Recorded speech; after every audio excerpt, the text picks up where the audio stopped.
Empezamos con la sesión del Centro de Salud que queremos, que fue un poco una propuesta que les lanzamos a las organizadoras del primer Congreso de la Cabecera, que se hizo el año pasado en Granada, porque nos parecía bonito que participasen en este congreso también. Y ellas se han lanzado un poco a la piscina, imaginando el centro de salud que sería ideal para ellas. Están aquí, han participado de la organización muchas personas, lo voy a leer para que no se me olvide ninguno. Han participado Blanca Valls, Sara Calderón, Sara Lorenzo, Irene Fernández, Marta Canet, Juanma Morales, Lucía Alquézar, Ana Cuadrado, Nono Baellens, Adrián Cardo y Rafa Ávila y Elisa García, entre otros.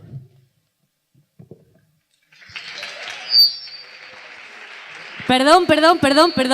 Creo que he escuchado algo de que ibais a hablar de la cabecera de Granada o algo así y construir un centro de salud o algo así. A ver, he leído... Quita, que ya... Vale.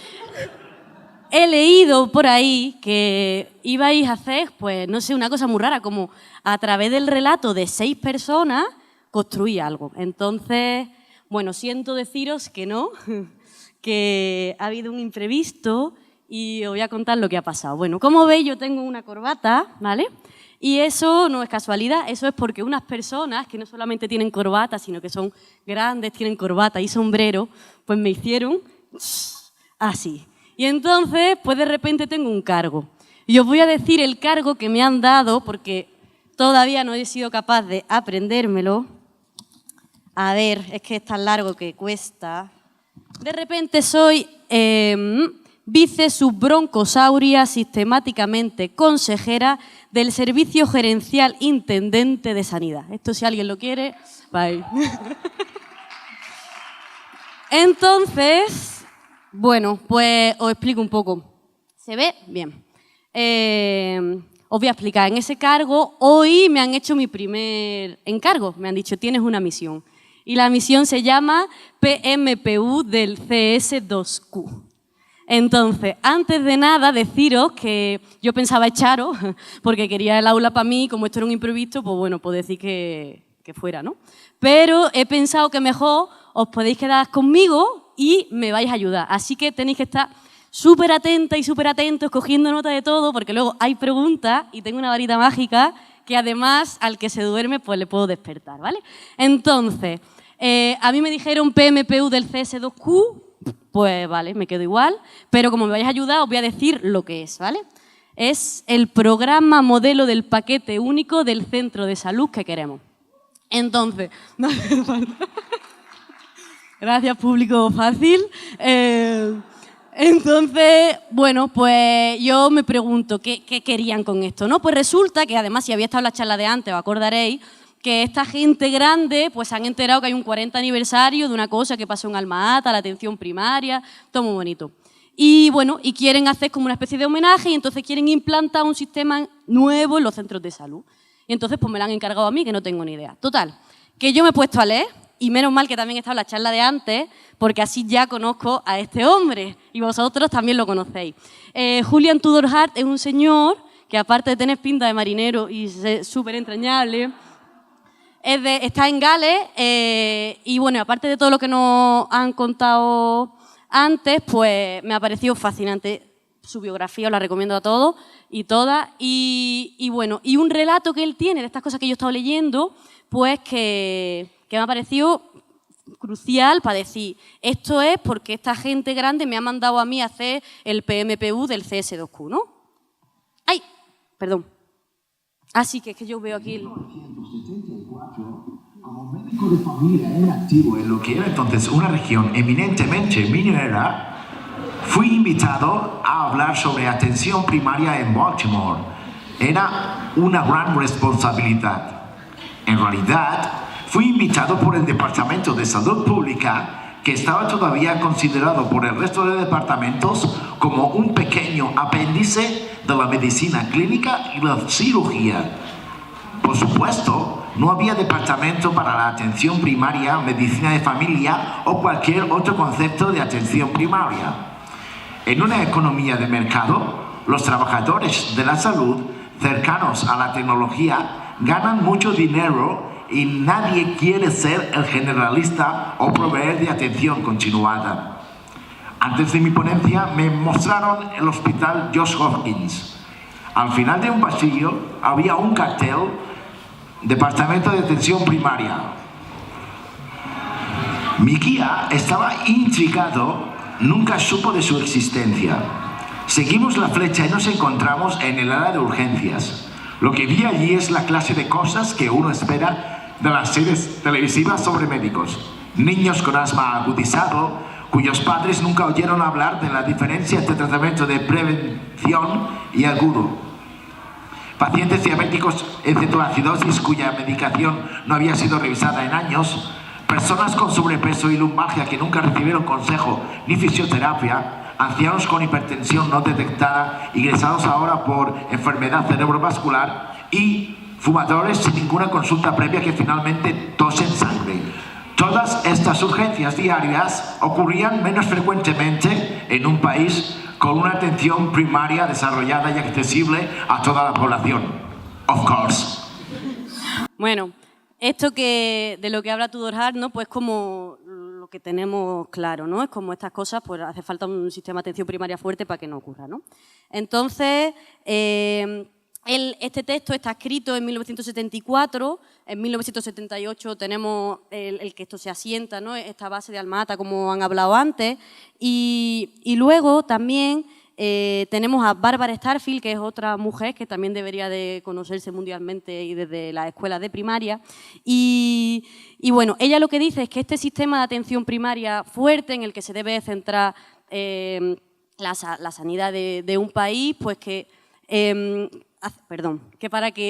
que si un sistema de salud se centra en la atención primaria, pues conseguirá mejores resultados de salud de una forma más barata y de una forma más justa, reduciendo las inequidades sociales. Eso, más claro, agua, ¿vale? Entonces, Barbara Starfield además añade pues que para que esta atención primaria se mantenga, pues tiene que cumplir como una serie de características, ¿vale? Estas 4 características son las siguientes. Primero, este sistema debe de ser accesible. Pues está claro que para que sea accesible tenemos que detectar cuáles son las barreras que hacen que la gente no pueda acudir al sistema para nosotros identificarlas y romperlas, ¿no? ¿Qué tipo de barreras hay? Pues geográficas, obviamente, pues si está lejos o está cerca. Hay barreras de tipo económica, dependiendo del tipo de sistema en el que nos encontremos. Barreras sociales, los determinantes sociales son clave para poder acceder al sistema, sobre todo si le estamos quitando la tarjeta a gente que más lo necesita, ¿no? Bueno, pues sabemos que siendo accesible conseguimos que la atención primaria sea más fuerte. ¿Más claro? Bien, veo que estáis atentas y todavía no tengo que darle con la varita a nadie. La siguiente característica o la siguiente cualidad es la coordinación, ¿vale?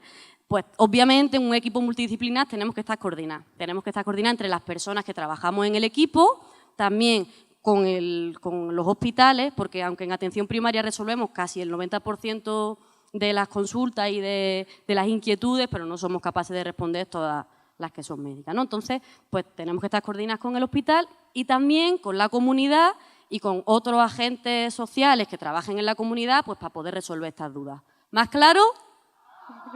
Me estoy pasando en grande, vale.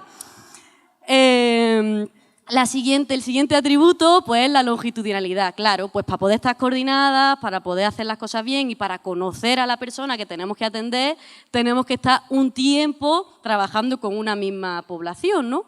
Entonces, ¿esto qué implica la longitudinalidad? Pues implica que hay un compromiso entre la población con un centro al que reconoce como suyo y de los profesionales del centro con la población y durante un tiempo. O sea, tiene que hacer una cosa sostenible. Esto ahora, con la situación que tenemos, es un poco complicadillo, pero bueno, yo esto ya se lo contaré a los del PMPU, así que ya seguimos hablando.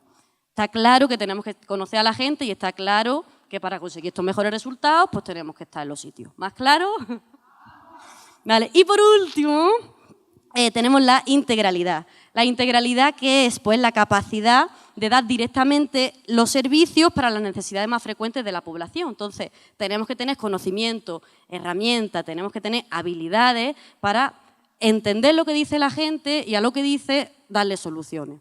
Ya está, o sea que es muy, muy, muy sencillito. ¿Más claro? ¿Ya la última? Vale. Entonces, yo, que me acaban de contratar, que como sabéis es mi primera misión, o sea que no tengo ni idea de la atención primaria, pues he pensado, a ver, si estos datos están, Si esto está desde el año 78, si Bárbara Starfield escribió el libro en los 90, si se siguen haciendo revisiones demostrando una y otra vez que esto es así, y esta gente que va mandando a mí el trabajo no se ha enterado, es porque o no leen las cosas o porque realmente no le interesan los números. Habrá que ver, estos números le interesarán otros, ¿no? Pero habrá que ver cómo le podemos nosotros contar qué es lo que vivimos y qué es lo que experimentamos para darle fuerza a esto, ¿no? Entonces yo he pensado, ¿y si contrato con el dinero supuesto que me han dado a 10 personas que trabajen en un centro de salud, que estén con la población y que sean ellas las que nos cuenten, las que me cuenten a mí qué es lo que quieren, cómo es ese centro de salud que queremos, para que yo se los cuente a los de arriba? Y entonces dije, pues eso es lo que voy a hacer y así también delego un poquillo de trabajo, ¿no? Entonces, bueno, pues yo contraté a 10 personas que están en Granada, que son las mismas, curiosamente, que las que antes he escuchado los nombres en voz alta, pero que como no pueden subir todas a hablar, pues solamente van a subir 4. Entonces, yo las llevo esperando un rato, pero creo que las he visto por ahí, ¿no? ¿Estáis? Sí, están, el público fácil. Entonces, bueno, pues vamos a empezar por el primero de los atributos. Bueno, estos son los atributos de los que vamos a hablar otra vez. Pues vamos a empezar con el primero de los atributos para describir este centro de salud que queremos, a base de la teoría y de las experiencias que conocemos y que creemos que se pueden potenciar para defender esto, que son reales y que se están haciendo ahora en España. Así que, por favor, Sara Calderón, suba usted. Ah, bueno, suban todas.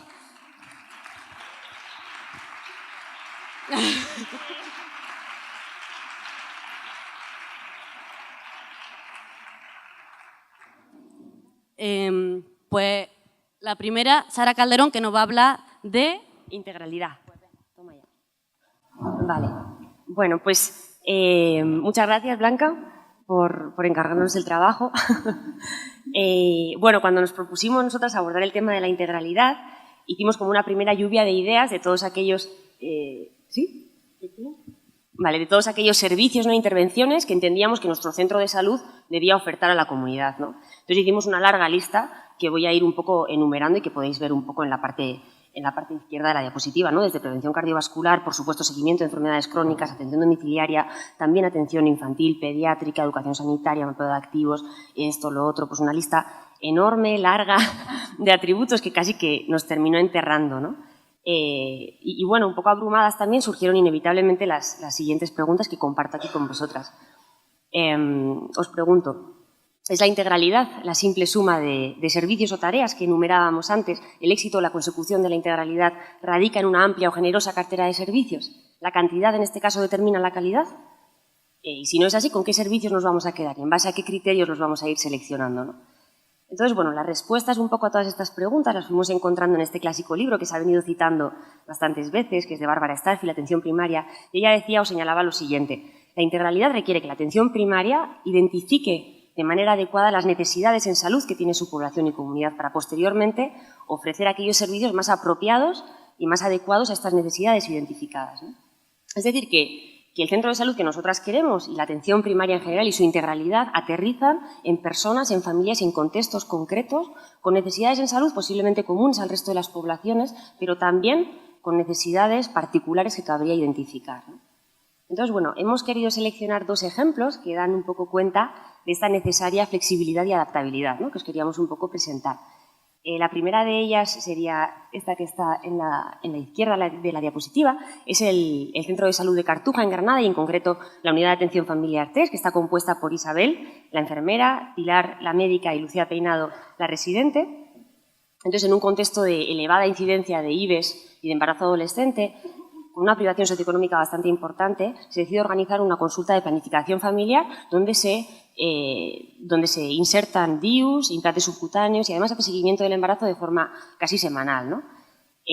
Bueno, interesante. Luego estaría un poco el segundo ejemplo, que sería la Zona Básica de Salud del Ensanche de Vallecas, un equipo compuesto por Santi, Beatriz Aragón y Rosy. Entonces ellos trabajan en un centro de salud móvil o ambulante, que es esta ambulancia amarilla que veis aquí, ¿no? Ellos han tenido que adecuar toda su cartera de servicios y su forma de funcionar un poco a este espacio, con idea y con intención de premiar la accesibilidad, que era una de las necesidades que ellas identificaban más prioritarias, ¿no? Y así ofrecen asistencia a una zona socioeconómicamente y también geográficamente excluida, que es la Cañada Real. Y en palabras un poco de la propia Beatriz, pues ella un poco nos comentaba lo siguiente, ¿no? Decía, nosotros el primer año de trabajo tuvimos muchos IBES, además con muchas dificultades, porque sin tarjeta sanitaria no les financiaba la Seguridad Social. Las mujeres nos pedían que les hiciéramos algo para no tener más niños, pero en la furgoneta es difícil poner DIUs, en las derivaciones había muchos embarazos, ¿no? Así que lo que encontramos que podíamos hacer nosotros era poner el anticonceptivo inyectable durante 3 meses. Y esto nos da margen para luego planificar otro método reversible de larga duración. O seguimos con Depo-Provera si la mujer quiere, ¿no? Es decir, estos ejemplos de alguna forma vienen un poco a demostrar, ¿no? que no hay una fórmula, una cartera de servicios universal y absoluta, y posiblemente creemos que tampoco debe haberla, ¿no? Lo que vale en un sitio no tiene por qué valer en otro.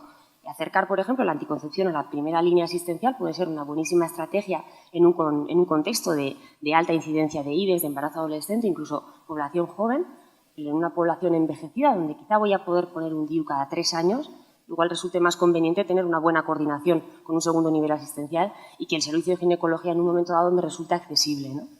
Además, bueno, existe esta idea un poco, ¿no?, de que hace falta una mínima prevalencia para que los profesionales desarrollemos y preservemos las competencias, ¿no?, en el manejo de las patologías. Entonces, bueno, pues cuando hablábamos de integralidad, entendíamos que el reto era de alguna forma doble. Por una parte, hay que identificar las necesidades y también los activos, ¿no?, en salud de nuestra comunidad, para después, de alguna forma, habría que organizar el centro de salud para satisfacer estas necesidades identificadas, ¿no? Entonces, bueno, empezamos un poco por la primera parte, cómo hacer para identificar estas necesidades en salud. Sin duda resulta complejo, creo que es difícil especificar con precisión y de manera completa cuáles son las necesidades en salud de nuestra comunidad, ¿no? Y posiblemente parte de esa dificultad radique en la propia definición de necesidad. ¿Qué es necesidad, ¿no? ¿Cómo lo entendemos? ¿Son los problemas de salud que provocan muertes prematuras? ¿Basta con manejar el concepto de prevalencia de trastorno, el grado en que provocan incapacidad o absentismo laboral o escolar? Posiblemente, además, si les preguntamos a los propios pacientes lo que ellos consideran relevante, varíe mucho en función de sus prioridades, sus valores, ¿no?, y sus expectativas. Y sin olvidar, además, como algunas necesidades son más fáciles de medir que otras, a veces las definiciones las construimos en base a lo que somos capaces de medir y evaluar en un momento y en un lugar determinado, ¿no? Entonces, bueno, sin duda es complejo y reconocer esta complejidad creemos que es relevante, ¿no?, porque es inherente a la atención primaria y quizás sea uno de sus rasgos más identitarios, ¿no? Y además nos obliga a manejar 2 tipos de información. Por una parte, una información más narrativa, que dé cuenta de los relatos, de las singularidades, particularidades, un poco atendiendo además al punto de vista de quien cuenta la historia. En el caso de Granada, por ejemplo, bueno, ¿cómo viven ellas estos embarazos, ¿no? ¿Cuáles son sus motivaciones un poco y cómo les está repercutiendo? Información también más epidemiológica, ¿no?, lo cual implicaría coordinarse con salud pública, que nos permita analizar cómo se distribuyen las enfermedades en nuestra comunidad, comparar nuestras prevalencias con las de otras comunidades, identificar quizá posibles prioridades, determinantes o influencias masivas, que decía Ross, ¿no? Y entonces, bueno, creemos y creo que además como que esta doble mirada la habéis reflejado muy bien en esta precisa introducción que habéis hecho al principio, ¿no?, con los relatos del barrio y luego como una perspectiva un poco más epidemiológica, ¿no? Creo además que bueno, la atención primaria tiene una posición como muy estratégica para desarrollar esta doble mirada hacia la comunidad, ¿no?, desde lo más concreto hasta lo más contextual. Una doble mirada que definía muy bien Wagensberg en la siguiente frase, que leo un poco, decía él: hacer ciencia es un ir y venir incesante entre la observación y la comprensión, ¿no? Observar es atender a las diferencias entre cosas similares y comprender es atender a lo común entre cosas diferentes, ¿no? Entonces, bueno. Vale. Sigo avanzando. Esta dirección, es decir, la configuración un poco de la integralidad a partir de las necesidades y de los contextos, si bien es bastante central, entendemos que no siempre se cumple, ¿no?, y que existen otras influencias y otros intereses que pueden distorsionar un poco esta relación, incluso a veces invertirla. A veces somos capaces de crear nuevas necesidades nosotros y olvidamos atender las que ya existen, ¿no? Y entonces, bueno, pues de forma además muy interesante, la integralidad posiblemente sea el atributo más permeable a las dinámicas de mercado y de consumo, ¿no? De hecho, en los sistemas sanitarios pues más influidos o más privatizados, los centros de salud con frecuencia utilizan la integralidad para llevar ventaja sobre sus competidores, ¿no? Pues aquí ofrecemos una historia clínica muy detallada, además una exploración, además una analítica y un ecocardio, como podéis ver un poco en este ejemplo del chequeo, ¿no? Aunque se haya demostrado repetidas veces que la realización de pruebas indiscriminadas no reduce la morbimortalidad, sino todo lo contrario, ¿no? Como viene un poco a concluir esta reciente revisión Cochrane. Nuestra propia fascinación por alguna técnica puede a veces determinar lo que ofrecemos y lo que no. Hoy me apetece, me gusta mucho la ecografía, me quiero poner un DIU, quiero hacer mano en esto, ¿no? Que bueno, si bien son técnicas relevantes, no dejan de ser técnicas, ¿no? Y alejadas de un contexto, de unas necesidades, carecen de impacto, ¿no? Y eso es creo que también interesante. Y bueno, y lo que ya se ha venido comentando, ¿no? La propia sociedad de consumo o sociedad líquida, de que decía Bauman, un poco carente de lazos o de compromisos, también a veces puede pervertir esta relación y que se nos exijan cosas como si de un catálogo un poco se tratase, ¿no? Entonces, bueno. Vale. Cuando hablábamos entonces, bueno, pues de integralidad, nos parecía como bastante relevante reflexionar sobre el para qué y el para quién, ¿no? Y no únicamente sobre las técnicas o los servicios, ¿no? que enumerábamos al principio. Y luego estaría la segunda parte, que sería un poco, bueno, una vez identificadas estas necesidades, ¿cómo hacemos para ofrecer unos servicios apropiados para estas necesidades, además rigurosos y basados en la evidencia, ¿no? Decía Bárbara Starfield que la cartera de servicios debe incluir una parte esencial, que es relevante para toda la población, y unos servicios adicionales destinados precisamente a aquellos problemas de salud frecuentes y relevantes, ¿no? que venimos identificando. Y por supuesto que todos estos servicios necesariamente deben responder a criterios de efectividad, de riesgo-beneficio, de coste-efectividad o coste de oportunidad, ¿no? No es infrecuente, de hecho, que a veces realicemos intervenciones de dudosa utilidad o evidencia, ¿no? Desde pruebas diagnósticas, de cribado, hasta intervenciones preventivas o de tratamiento, y sería una cuestión también central. Pero más que las propiedades de las intervenciones, nos gustaría un poco señalar aquellas dinámicas o características organizativas que promueven la puesta en marcha o la implantación de intervenciones necesarias, ¿no? Creo que se puede entender un poco mejor con un ejemplo que vamos a citar ahora. Entonces, bueno, como veis en esta diapositiva, en la mitad inferior estaría nuestro paciente, único y concreto, en el seno de un medio familiar y un cultural y también de un contexto socioeconómico y político determinado del que hablábamos un poco antes, ¿no? En la mitad superior de la diapositiva estaría el profesional de atención primaria, que seríamos, por ejemplo, nosotros, en un contacto íntimo y único con el paciente, pero a la vez en el contexto de un equipo de atención primaria y de unas políticas sanitarias determinadas que también van a influir un poco en nuestro quehacer, ¿no? Entonces, bueno, vamos a poner un ejemplo así un poco inocente quizá. Vamos a dotar de psicólogos a todos los centros de atención primaria, a todos los centros de salud de Madrid. y entonces, bueno, vamos a establecer los criterios diagnósticos X, se va a aplicar el paquete terapéutico Y a todos los pacientes y los criterios de evaluación Z, validados en Reino Unido, en Estados Unidos, ¿no? Para un poco evaluar la mejora de la ansiedad de los pacientes, ¿no? Entonces, bueno, parecería una medida, ¿no? Capaz de promover un poco y de impulsar la integralidad, ¿no? Y acercar esta psicología a primera línea, ¿no? Bueno, cabría preguntarse un poco si esta medida es capaz de adaptarse a las características y a las formas de trabajo de los centros de salud, ¿no? Lo cual sería un poco la flexibilidad y la adaptabilidad. Si asumimos, además, que las intervenciones deben construirse a partir de los contextos y de las necesidades y particularidades, parecería obligatoria la participación tanto de los pacientes como de los profesionales implicados y en contacto directo, ¿no? Con estas realidades. Y posiblemente o potencialmente de esta participación surjan soluciones creativas para problemas únicos y emergentes, ¿no? Es posible que el paquete terapéutico, por ejemplo, pues a mí no me esté yendo bien con los pacientes magrebíes que tengo en la consulta, porque están muy atravesados por realidades y circunstancias concretas que me gustaría abordar con ellos y porque además ellos así me lo piden, ¿no? Otras necesidades que cada cual podrá identificar en sus lugares de trabajo. Creo que, bueno, creemos, ¿no? Entendemos que la atención primaria pues surgen muchas ideas, es un espacio especialmente creativo y es una pena que esto a veces pues, se vea coartado, ¿no?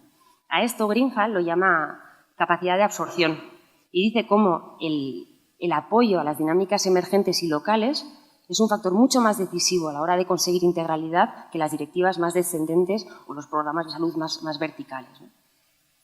Y luego estaría un poco, bueno, pues por supuesto, cabría evaluar de forma sistemática las implicaciones de nuestras intervenciones, ¿no?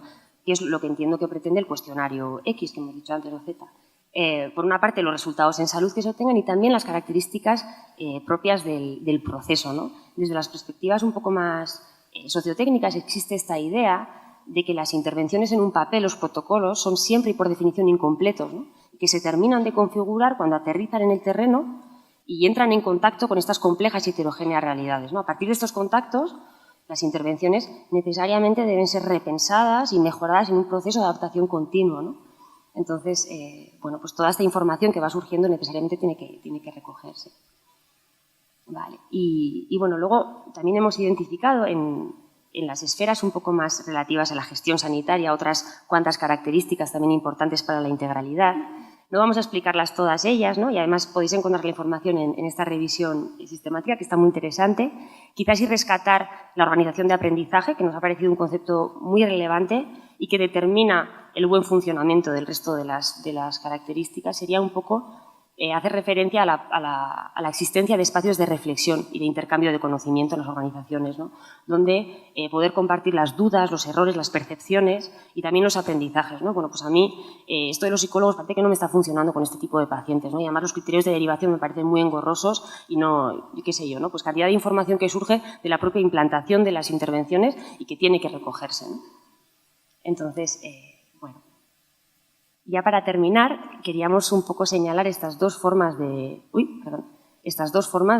construir la atención primaria. Una la hemos llamado integralidad y se construye de forma ascendente, horizontal, a partir de la participación de los propios profesionales y pacientes implicados en un proceso creativo, como decíamos antes, y dinámico, ¿no?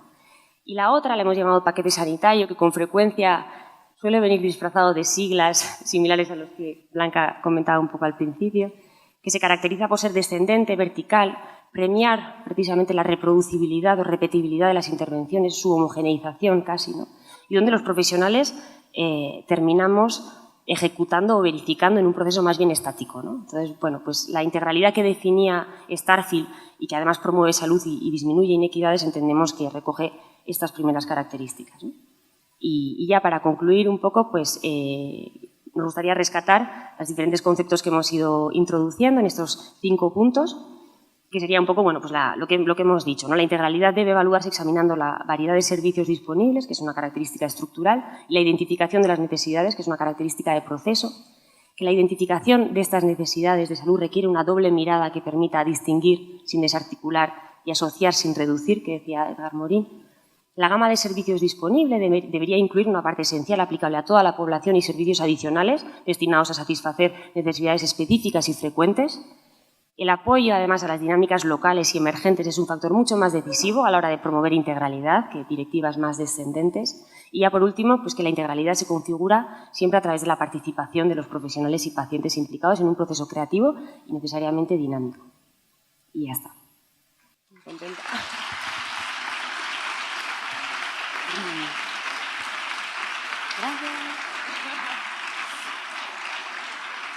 Bueno, muchas gracias, Sara. Tomo nota de todo y de la sigla, a ver cómo lo podemos arreglar esto. Y bueno, y ahora vamos a hablar de otro atributo que es la accesibilidad. Entonces, yo la accesibilidad, lo que he leído en los libros, es lo que os he dicho antes, ¿no? Porque hay que estar accesible. ¿Dónde está el mute? Aquí. Que bueno, pues el tener las puertas abiertas y el que todo el mundo pueda entender. Pero hay veces, y sobre todo lo que hemos visto en el vídeo de antes de la gente de la calle, que cuando decían las quejas del centro de salud, decían, hay que esperar mucho, no me gusta que esté la sala de espera llena, tal. Entonces, yo creo que a veces confundimos mucho la accesibilidad con la inmediatez, ¿no? Y yo a esto del PMPU le quiero hablar también de qué pasa con esto de la inmediatez si lo exageramos. Entonces, he visto justo una iniciativa del NHS, que no sé si os sonará, se llama Babylon, y bueno, yo lo leí, se lo dije a Irene Fernández, que es la que se ha preparado con el equipo el tema, y bueno, y entonces vamos a verlo. ¿Funciona? Dale abajo.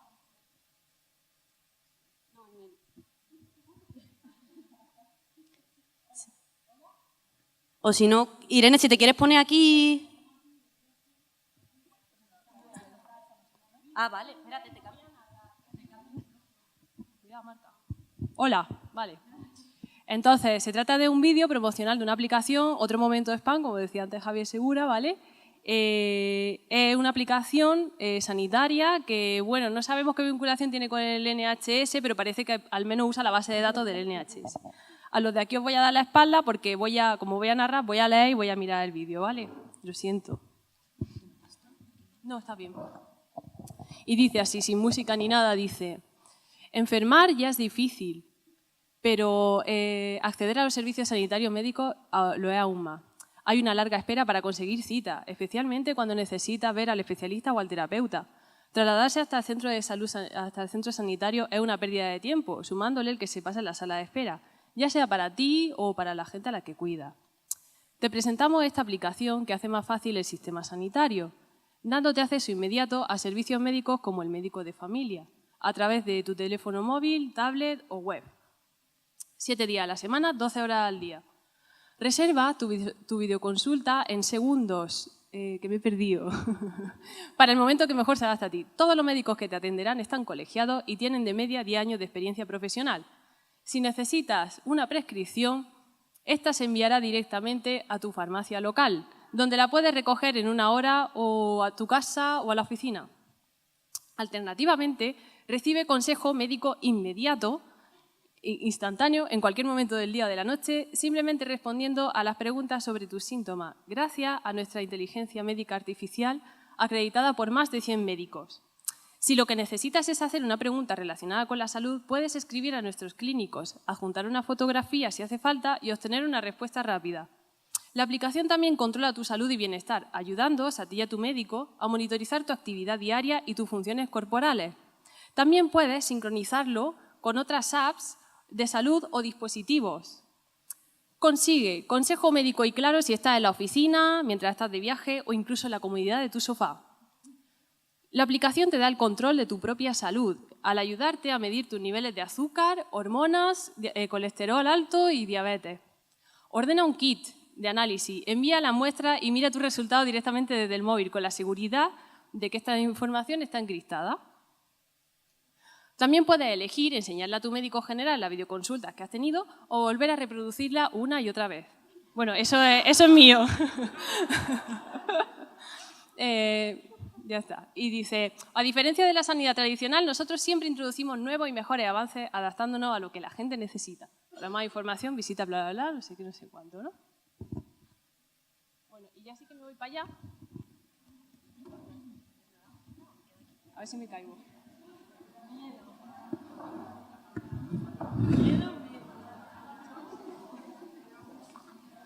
Entonces, bueno,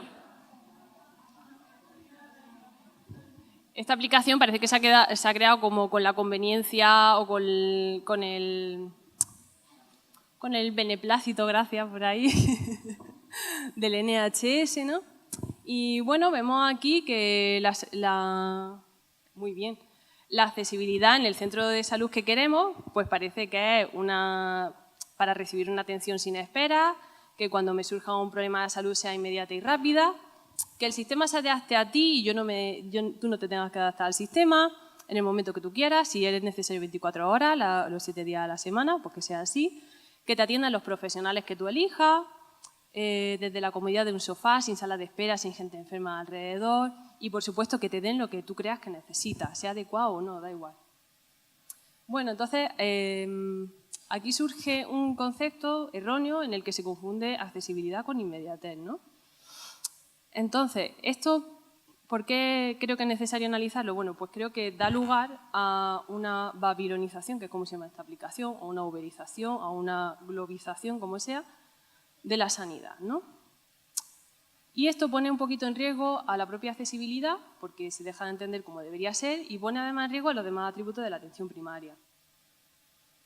¿Cómo lo hace? Pues, por ejemplo, se pone a la atención primaria al servicio de la atención hospitalaria. Por ejemplo, por poner un ejemplo, este estudio del PLOS, que bueno, fue todo un éxito porque los resultados encontrados eran los que buscaban. La hipótesis era pues que si se extendía el número de horas en el que se atendía a los pacientes en un centro de salud, se conseguiría reducir el número de demandas hospitalarias inducidas por los propios usuarios y por procesos banales.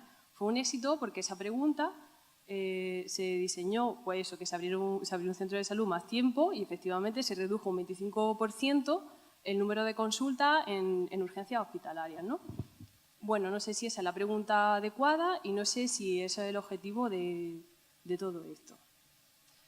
Luego, también se planifican un poquito, se persiguen planes estratégicos que se llaman pues demora cero, definiéndose la demora como que te den una cita, o sea, entre que tú pides cita y entre que te la dan, pues más de 24 horas se considera demora, ¿vale? Entonces, eso también pervierte un poquito los objetivos y todo eso. Luego se crean paquetes, en tercer lugar, se crean como paquetes clínicos o, por ejemplo, los procesos banales, ¿no? Paciente crónico, urgencias domiciliarias, paquetes así que son fáciles de definirlos como carga y que luego pues, se decidan externalizar o delegar. Quizá hay que delegar, pero no es lo que hay que delegar. Luego se crea un falso dilema de accesibilidad versus longitudinalidad. Pues, por ejemplo, que te digan, oye, con tal de que te atiendan en menos de 24 horas, ¿estarías dispuesto a que te atendiese un médico que no es el habitual? Etcétera, ¿no? Entonces, el panorama actual laboral creo que también favorece esa creación de falsos dilemas entre accesibilidad y longitudinalidad. Y, por último, también se categorizan a los pacientes según tengan mayor o menor derecho a una asistencia sanitaria, según su situación administrativa, legal, etcétera. Hablando, por ejemplo, de la exclusión de personas sin papeles, ¿no? De inmigrantes. Bueno, las siguientes medidas creo que ejemplifican un poquito también la forma de entender la accesibilidad que hemos visto anteriormente. Por ejemplo, la creación de modelos de atención primaria extendida en el Reino Unido, en la que se ha prolongado el horario de consulta de atención primaria. Antes era de 8:30 de la mañana a 6:30 de la tarde, ahora es de 8:30 de la mañana a 9 de la noche y además ha incluido sábado y domingo. La verdad es que no tengo claro quién realiza esa atención, si es como en los puntos de atención continuada aquí, no lo sé. Bueno, aquí en España quizás sí que no son más familiares, pues la apertura de nuevos cupos que son de tarde exclusivamente, o la apertura de consultas de reposamiento, no sé si os suena ese concepto, que es pues que toda la gente que no tenga cita ese día, porque la agenda de su médico de cabecera está llena, pues va a una consulta y entonces se crea ahí como un cupo flotante, inconstante, etcétera, ¿no? O, por ejemplo, también se ha propuesto reducir los tiempos de consulta, eso está mucho más generalizado, pues eso, consulta de 7 minutos, 6 minutos, 5 minutos, 4 minutos, 3 minutos, 2 o 1. Sí. O también insertar a pacientes de la misma hora, por ejemplo, tener uno a las 11 y tener uno a las 11 bis, creando una brecha temporal misteriosa. Luego, por ejemplo, al crear packs de cosas que me suponen una carga, pues vamos a externalizarlo. Por ejemplo, se ha propuesto que enfermería o las farmacias comunitarias atiendan, por ejemplo, los procesos banales, que supondría que enfermería descuidase sus tareas. O, por ejemplo, externalizar los servicios de atención domiciliaria, etc. Creando más puntos de atención continuada, pues, por ejemplo, en las urgencias se han visto un 15 de enero, por ejemplo, se han visto a 600 pacientes, pues entonces el problema es que hay que aliviar a la urgencia hospitalaria y vamos a crear más puntos de atención continuada. Y por último, pues la exclusión sanitaria de personas en situación irregular. Algunos ejemplos de esta manera de entender un poco la accesibilidad, ¿no? Bueno, esto nos puede dar lugar a espirales que nunca acaban de intentar ahorrar tiempo a toda costa. Solo me he leído un libro de estos tres, ¿vale? Así que... el de Momo.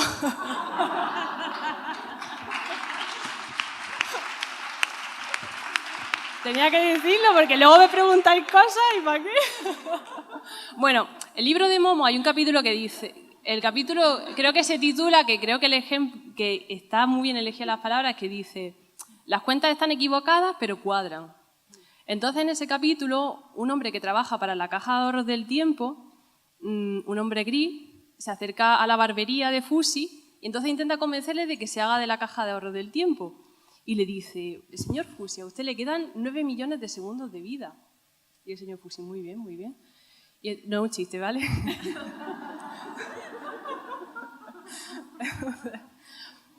Y empieza a contar la cantidad de segundos que emplea el señor Fusi, por ejemplo, en visitar a su madre que está enferma, en cuidar las flores, en pasear con una amiga que tiene todas las semanas. Y dice, señor Fusi, usted pierde 9 millones de segundos de vida. O sea que si lo que le quedan lo restamos, a usted le quedan 0 segundos de vida ahora mismo. Tiene que empezar a ahorrar ya tiempo. Tiene que dejar de hacer todas esas cosas para ahorrar tiempo. Entonces el señor Fusi y toda la ciudad empiezan a entrar en una espiral horrible e inacabable de ahorro de tiempo, pero nunca consiguen ahorrar tiempo porque consiste en dejar de vivir, ¿no? Luego, en relación con eso también, Julian Tudor Hart decía, en una frase de un libro que se llama La economía política de la salud, que no me he leído, dice, no hay modo de asumir todas las demandas de atención concebidas en un mercado de consumidores, ¿vale? Y bueno, creo que en ese sentido podríamos escribir un capítulo de Stephen Hawking, de la breve historia del tiempo, hablando de cómo desafiamos los médicos de familia al tiempo atendiendo a 2 pacientes a las 11 de la mañana a la vez, ¿vale? Y ya está. Y luego, con estas 2 referencias y recordando este artículo del PLOS que decían, bueno, pues es que si se abre más tiempo las consultas de atención primaria, lo que se puede hacer entonces es reducir la cantidad de pacientes que vemos en la urgencia. Pero es que a lo mejor se pueden abrir puntos de atención continuada, se puede extender los horarios 24 horas al día, se puede hacer todo, pero esa espiral, teniendo en cuenta la frase de Tudor Hart, no se va a terminar jamás. Vale, ya está. Y para terminar, pues algunas propuestas que habíamos pensado que se podían hacer o no, sería, por ejemplo, eliminar la cita previa para mejorar la accesibilidad, ¿verdadero o falso? O abrir consultas de tarde mejora la accesibilidad, ¿verdadero o falso? O los domicilios hechos solo por enfermería mejoran la accesibilidad de los inmovilizados, ¿verdadero o falso? O dedicar tiempo a consultas no presenciales sería mejorar la accesibilidad, ¿verdadero o falso? Bueno, depende, pueden ser propuestas más adecuadas, menos adecuadas, ¿vale? Pero creo que depende del contexto. Nono Vallés, que pues, todavía no ha llegado al congreso, creo, trabaja en el Centro de Salud de Armilla. Yo trabajo en el consultorio de Cacín y El Turro, ¿vale? Son 2 pueblos de Granada. Creemos que cada medida de las que hemos comentado anteriormente sería imposible de aplicar en un centro y a lo mejor vendría muy bien para mejorar la accesibilidad en el otro centro, ¿vale? Uno de ellos es un centro de salud urbano, el consultorio rural. En ese centro de salud trabajas con otros 15 o 20 profesionales. En el consultorio trabajas tú sola con la enfermera y los demás profesionales están a 30 minutos en coche hacia el sur de Granada. En Armilla el hospital está a 10 minutos, en Cacín y El Turro está a 45 minutos en coche al norte de Granada. Y bueno, pues el cupo está más inflado en Armilla que en el consultorio, por supuesto, y las poblaciones también son diferentes. Joven activa, envejecida, en paro y con una tasa de analfabetismo más alta, ¿vale? Entonces, bueno, creo que sería también un punto de reflexión y en la línea de lo que hablábamos de las necesidades, eso, accesibilidad según necesidades y respetando también otros atributos de la atención primaria.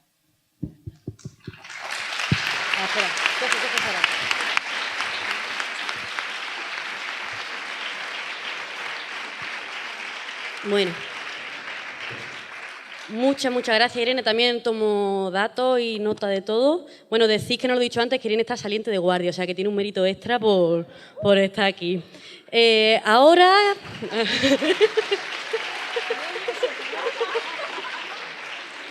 Bueno, ahora seguimos con el siguiente atributo, la longitudinalidad. Esa palabra, a ver cuántas veces nos trabamos diciéndola. Con nosotros Sara Lorenzo. Pues bueno, el término longitudinalidad es un término muy complicado de decir, que acuñaron estos 2 pediatras, Joel Alpert y Evan Charney, en 1974. De nuevo vuelve a aparecer Barbara Stallfield, esta mujer que deberíamos conocer desde que nacemos, ¿no? Y lo define como la relación personal que se establece a largo plazo entre el médico y los pacientes de una consulta. La esencia es la relación persistente, la relación personal en el tiempo de un paciente y un médico o un equipo médico. Esto implica 2 cosas. Por un lado, que la población identifique un centro asistencial como suyo y, por otro, que el equipo o el médico acepten que existe un contrato con la población durante un tiempo para prestar una atención centrada en la persona de forma regular. Entonces, nosotros hemos querido abordar este tema de la longitudinalidad en nuestro contexto actual, ¿no? Que es un contexto pues, bueno, en el que asistimos de primera mano al desmantelamiento de la sanidad pública, más concretamente de la atención primaria, un contexto en el que la precariedad laboral afecta sobre todo pues, a las partes más jóvenes de la población, nos centramos sobre todo en las promociones de jóvenes médicos y médicas, un contexto en el que escasean los contratos a largo plazo que permitan tener un cupo durante varios años, ¿no? Y aplicar todo lo que vamos a hablar de los beneficios de la longitudinalidad. Y que, por otra parte, pues bueno, incluso también nos planteamos que son nuestras propias inquietudes las que a veces nos impidan querer generar un vínculo de tanto tiempo con un territorio, ¿no? Entonces, pues bueno, nos planteamos cómo poder proteger este atributo de la atención primaria aplicándolo en nuestra realidad. Entonces, hemos querido contar este tema de la longitudinalidad pues de forma vivencial, a través de la biografía de un personaje que hemos llamado Emeterio, vamos a llamarlo M, y que bien podría ser alguno de nosotros. Entonces, pues M es un chico natural de Vega del Codorno, un pueblo de las montañas de Castilla. A los 11 años se muda a Cuenca. Y en el instituto, pues bueno, tuvo la suerte de recibir una beca que le permitió vivir un año en Irlanda, en un pueblito precioso llamado Wicklow. Como en Cuenca no había facultad de medicina, él después de hacer la selectividad decidió que quería hacer medicina y como en Cuenca no había facultad, pues se mudó a Albacete, con sus navajas y su feria. En tercero de carrera decidió que quería echar los papeles para solicitar el Erasmus y un año después pues cumplía uno de sus sueños, vivir en Roma, la ciudad eterna. Después de muchas evaluaciones, 6 años de carrera, muchas idas y venidas y un examen MIR, M se presenta en el Ministerio de Sanidad y le da el intro cuando la plaza elegida era Medicina Familiar y Comunitaria en la Unidad Docente de Granada, Zona Norte 1. Tras alquilar una preciosa casa en el Albaicín, él sabe que bueno, ahora mismo afronta una de esas decisiones más importantes de su formación, que es elegir centro de salud y tutor. Entonces hace un recorrido por los centros de salud de Granada y finalmente acaba pudiendo quedarse en el centro de salud del Albaicín. Y con Romualdo como tutor y su destino en Huétor Santillán, que es un consultorio rural que depende del centro de salud del Albaicín, pues comienza la aventura. Huétor Santillán, sus montañas, sus bosques, sus carreteras que cierran en invierno, Manuela la enfermera y Paco el pediatra que va 2 veces a visitar el consultorio rural, sus gentes, sus cuerpos, sus historias, los domicilios. El bar del jubilado, aquel sitio donde va a desayunar todos los días, con el camarero con la voz más tremenda de todo el pueblo, la farmacia, el consultorio del pueblo de al lado, los nuevos programas informáticos. En fin, muchas veces M se aturulla en la consulta. Se ahoga un poco entre tanto diagnóstico diferencial que le sugiere una tos de una semana de evolución. Pero, ahí está Romualdo, que va más allá del conocimiento científico y aplica un conocimiento que le permite, un conocimiento contextual, que le permite estos 8 años que lleva trabajando con el mismo cupo. Y es que él pues, identifica mejor los problemas y de pronto como que la información que le aporta el paciente pues, se ordena. Entonces, bueno, Romualdo, como os he dicho, trabaja en un consultorio rural, ¿vale? En el consultorio rural va muy mal el internet y le hicimos una entrevista, pero no nos la ha mandado. Así que nos ha mandado una carta, ¿de acuerdo? Que os leeré.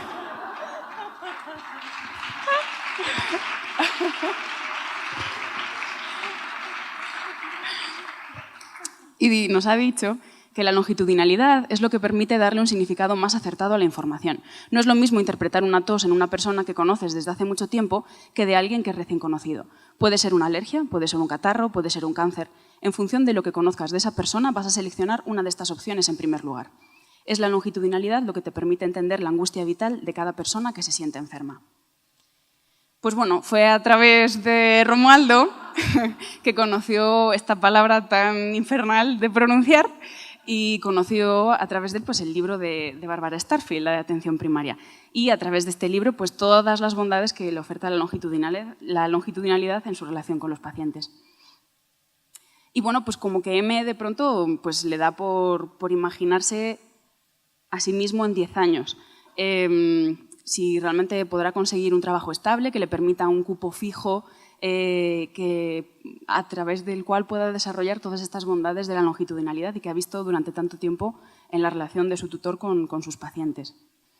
Y pues bueno, piensa en sus residentes mayores y en su ir y venir precario.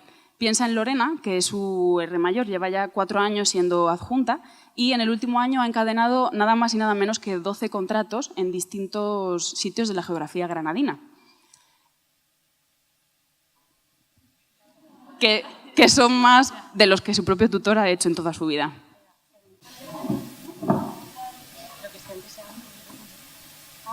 Hola, soy médica de familia. Terminé la residencia hace 4 años. Desde entonces he tenido contratos como máximo de largo de 3 meses y medio, aunque he estado trabajando 1 mes, 2 meses en un mismo sitio o 10 meses como máximo, pero siempre con contrato intermitente. Como máximo, eso digo, de 3 meses en la época de verano, que es cuando más se necesita. He tenido contratos del 75%, he tenido contratos del 33% y ahora sí estoy contratada al 100%. Durante esta época, el único periodo vacacional que pude tener en verano fue el año pasado, gracias a que tenía unos compañeros estupendos y me dejaron tener 2 semanas de vacaciones por primera vez en verano, que pude disfrutar con mi pareja, porque antes, con 2 meses de contrato en verano, era imposible, o tenías que esperar a poder estar en el paro para poder tener las vacaciones. Cuando tienes contrato de 2 meses con máximo en un cupo, que es lo máximo que he estado con un mismo cupo, es complicado tener una continuidad con los pacientes, porque cuando pasas de la fase en la que los 5 minutos de la consulta lo utilizas para preguntarle básicamente sus antecedentes personales, en ese momento que ya tienes algo más de confianza, que ellos tienen más confianza contigo, pues cogen y te ponen en tu sitio. Y si eso es difícil, mucho más difícil es cuando te contratan de DECU, que se llama aquí, que es de dispositivo de apoyo, que cada día estás en un sitio diferente, cubriendo el saliente de uno o las vacaciones de otro, que ese es básicamente cada día en un cubo diferente, que estás tentada de decir siempre eso de eso no lo puedo hacer yo, eso lo tiene que hacer su médico de familia, vengo otro día, aunque el otro día le suponga a lo mejor media hora de camino hasta el centro de salud, porque vive en un pueblo por ahí. Y lo que más me molesta de todo esto es que, a pesar de que me encanta el trabajo y estoy muy feliz, cuando te quejas sobre esto, se lo dices a tus compañeros más mayores, te dicen que es lo que te toca porque eres joven y es lo que toca hacer porque ellos ya lo han pasado y ahora te toca a ti. Y esa no es una manera de poner en valor la atención primaria.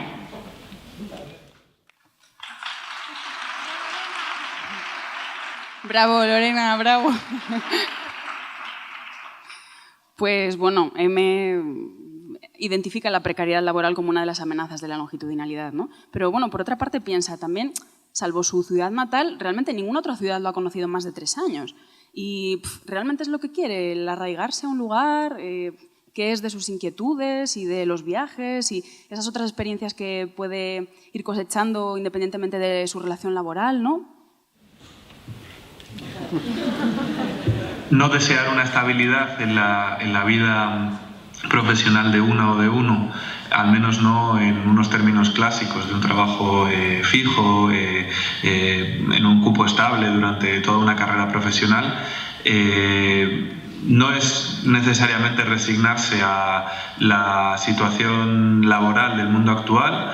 Tampoco es necesariamente renunciar a tener una vocación como médico o médica de atención primaria, sino que puede ser compatible con el querer hacer las cosas muy bien, pero también el dar dimensiones a tu vida que van más allá de tu trabajo. Y además creo que precisamente ese enriquecimiento más allá de lo estrictamente profesional que puede tener el querer ver cosas más allá de un único trabajo, de una perspectiva estrictamente laboral, puede a la larga repercutir muy positivamente en la forma en que te tomes tu trabajo y la forma en que acabes precisamente construyendo los entornos de trabajo que favorezcan a fin de cuentas la relación con los cupos, con las personas. Gracias, Carlos.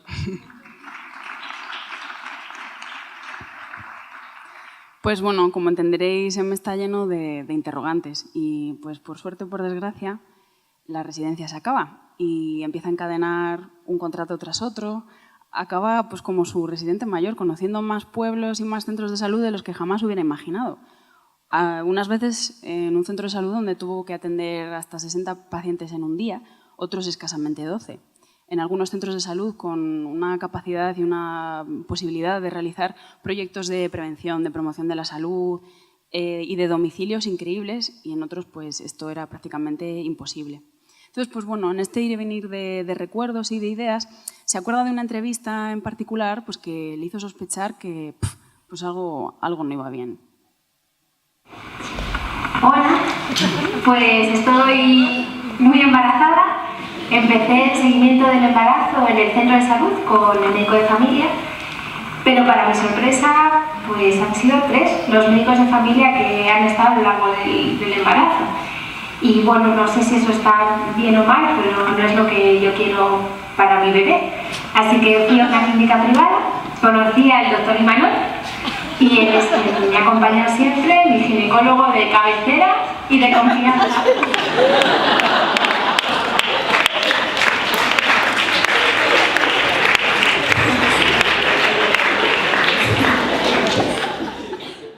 Pues ostras, de hecho es que sale de la consulta y se encuentra cosas como esta, ¿no? Que... Caray. No sé, de pronto como que le da por reflexionar que igual esto es un cambio de paradigma, ¿no? Ya lo que vende no es únicamente lo técnico, la superespecialización y la tecnología, ¿no? Sino que pues, las clínicas privadas están apropiando de un discurso que habla de la empatía, la cercanía, el acompañamiento, y eso es un discurso eminentemente de la atención primaria. Entonces, pues bueno, ya han pasado algunos años entre precariedad, entre inquietudes, entre viajes, y M pues da con un lugar, un pueblito precioso perdido en un rincón del mundo, donde encuentra aquello que había compartido con su tutor y que había aprendido también a través del libro de Barbara Starfield, un equipo y la longitudinalidad. De hecho, en este sitio, hasta la atención continuada se adaptaba un poco a las necesidades de la población, y es que en los puntos de urgencias eran los propios médicos de la atención básica, formada por los pueblos alejados de la urbe, que eran los propios médicos de esta zona, repito, los que ofertaban esta atención de la urgencia, y al día siguiente de la guardia, por la mañana, comentaban estos casos con los médicos de familia de las personas que habían acudido a la guardia. Entonces, bueno, pues es un ejemplo de cómo en este lugar la longitudinalidad residía en el propio equipo médico. Y además, pues este sitio le recuerda mucho a estos 3 pueblitos de la Alpujarra, donde conoció a Paco y a Javier. Paco, que es un enfermero a punto de jubilarse, lleva ya 30 años trabajando y conviviendo con sus pacientes en uno de estos pueblitos de la Alpujarra. Él formó parte de la reforma de la atención primaria y, de hecho, lleva tatuados sus principios en su forma de trabajar y los transmite con mogollón de ilusión a quien se le ponga por delante. Y la última persona que se le arrimó pues, fue Javier, que es un médico y que pudo beber de él y de todo el conocimiento que había acumulado a lo largo de estos años sobre la comunidad. Y lo del manejo de la incertidumbre en un sitio rural como este, para una persona joven que llega relativamente de hace poco tiempo, para mí fue fundamental, aparte de los recursos que necesitamos la atención primaria para eso, el contar con un profesional como Paco, una persona que lleva 30 años prácticamente vinculada a la consulta, a la atención primaria. Pero ya no es el hecho del legado en cuanto al conocimiento de los problemas de salud que pueda tener la población y que me ha ido transmitiendo durante estos 2 años y medio, casi 3 que hemos pasado juntos. Es que Paco además forma parte de la comunidad, es decir, que es un miembro computable de la comunidad, lo que esa confianza es capaz de trasladarla al profesional médico que llega nuevo y que necesita hacerse también con esa confianza de los pacientes que no conocen, ¿no? Entonces ahí Paco, que ha ido estando de forma longitudinal a través del paso de todos los profesionales que he visto, ha sido mi herramienta fundamental para manejar la incertidumbre en un sitio así, ¿no? Y todo ese conocimiento se ha ido enriqueciendo con la aportación de los diferentes profesionales médicos que a lo largo de los 30 años han ido pasando por el cupo sobre los mismos núcleos familiares y en algunos casos, o en bastantes, sobre los mismos pacientes, viendo otros puntos de vista, otras valoraciones. El mantener ese mínimo de objetividad necesario e imprescindible para no caer en el error y en la tentación de emitir los juicios y hacerme juicios de valores a priori antes de llegar a valorar y evitar así también transmitir ese aspecto negativo a los compañeros médicos que han ido viniendo. Sino que cuanto más he ido conociendo a la gente y a los núcleos, muchas más necesidades y mucho más campos de trabajo voy descubriendo. Nunca se acaba de satisfacer las necesidades, ni nunca acabamos de promocionar ni de proteger totalmente la salud. Luego, por mucho que hagamos, siempre nos va a quedar más. Y las 2 o 3 veces que he decidido si seguía o no, si merecía la pena, si sopesaba los pros y los contras. Claramente en los últimos años plenamente satisfecho de haber decidido permanecer en el mismo sitio, porque las ventajas que veo que me aporta a mí como profesional y a la población son mucho mayores que las pegas o las desventajas. ¿Cómo preparamos esta transición del legado del conocimiento de las cosas de los pacientes, sus problemas, Hombre, pues, a lo que nos vamos a quedar aquí?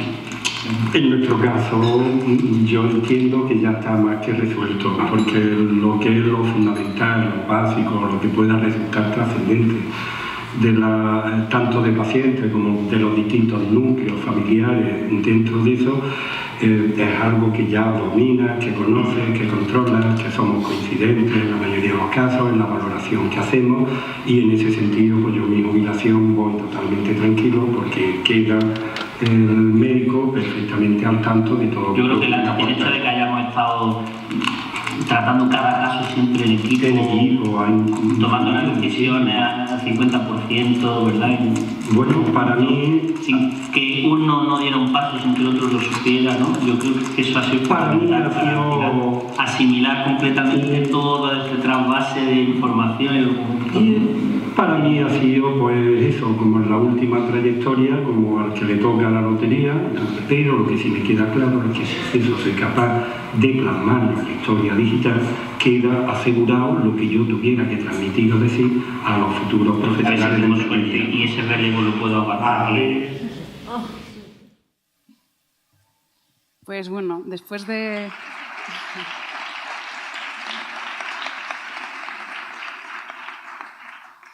Pues M, después de 5 años en el mismo cupo, pues también se plantea la mejor forma de mantener esa longitudinalidad, ¿no?, que ha ido construyendo a lo largo de este tiempo. Tal vez siguiendo el ejemplo de Paco y acompañando por un tiempo a la persona que vaya a recoger su legado, o tal vez haciendo una reducción de jornada y dejando paso progresivamente a otros. Pues bueno, no lo tiene muy claro, pero desde luego está seguro de que no lo hará solo.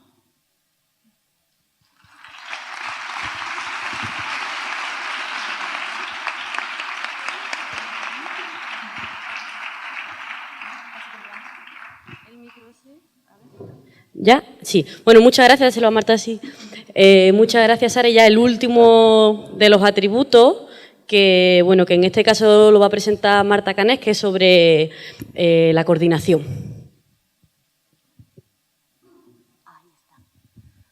Hola, buenas. Bueno, nosotros cuando nos planteábamos el tema de la coordinación, pensamos un poco que había una coordinación a varios niveles, ¿no? Desde la atención primaria, una con la atención hospitalaria, la otra entre los profesionales de atención primaria, médicas, enfermeras, y luego también pues, coordinación con elementos un poquillo fuera del sistema sanitario, ¿no? Como pueden ser asociaciones, escuelas, con trabajo social. Y bueno, al final de la charla pensábamos en centrarnos un poquito más en el primer punto de la coordinación con la atención especializada y entre nosotras las médicas, ¿no? En un mismo centro de salud. Sobre esto hay muchísimo escrito y yo creo que más intentado. Empezamos a mirar pues eso, artículos, hasta hay un librito del 98 en el que habla cómo coordinarnos atención primaria y en este caso medicina interna para pacientes complejos.